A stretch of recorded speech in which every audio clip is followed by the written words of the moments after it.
Welcome and namaste. I'm Sefali. And I'm Dean. And this is Dean's diary and his diet plan. What are we looking at today, Dean? I just wanted to do a quick video on something that I found helpful. It's on the mathematics of dieting. What I mean by that is the numbers involved. I found this quite useful. It was from a lecture by Dr. Stephen Novella, I think it was. So, as you probably heard like a million times from people, diets work on a calorie deficit. So you're trying to burn up more calories than you eat. And that gap is what causes you to lose fat or to lose weight. So the question is, what are the numbers involved? And in this lecture, I learned that a pound of fat is around 3,500 calories.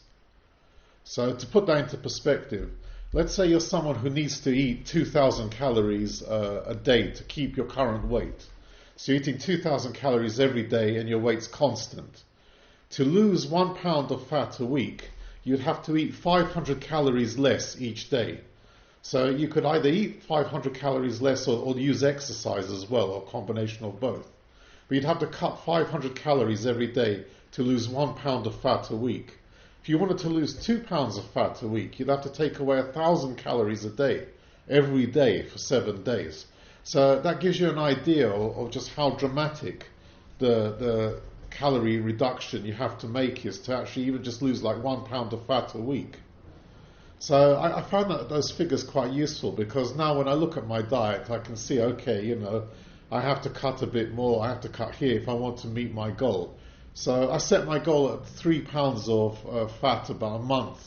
So I probably need to cut just under 500 calories a day.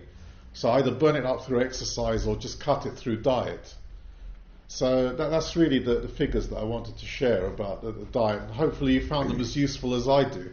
Yeah, it seems really useful that you've got now something really tangible to work on. That's the thing. It's rather than vague. You have something a bit more concrete to work with and think about. The only thing that I think complicates it a little bit is, if you're quite overweight, then your body tries to shed that fat by raising your metabolic rate. Okay. But as you get slimmer, it starts to bring the metabolic rate down.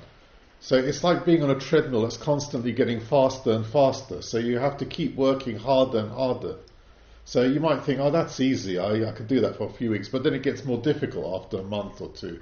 Then progressively more and more difficult. So you have to keep raising the amount of exercise you do to compensate. Okay, that's interesting. So the fitter you get, or is it going to be, the better your body gets used to burning fat and calories, okay, your metabolic rate increases. Yeah, you can increase it with exercise, but as you get slimmer, your metabolic rate actually drops. It drops, okay. Because it feels like there's less fat to burn. And then so you have to work that bit extra harder again. Exactly. Okay.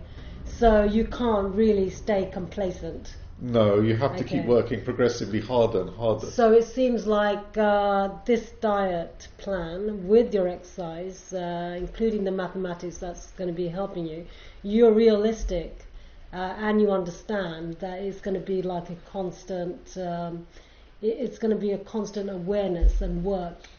When you lose that pound, you're going to be then, be ready and prepared for the next challenge. Yeah. Yeah.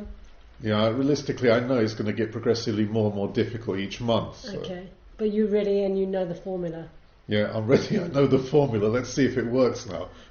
Okay, if you like this video, don't forget to give us a like. If you haven't subscribed already, please do so, and we'll be back with more on Dean's Diet Diary.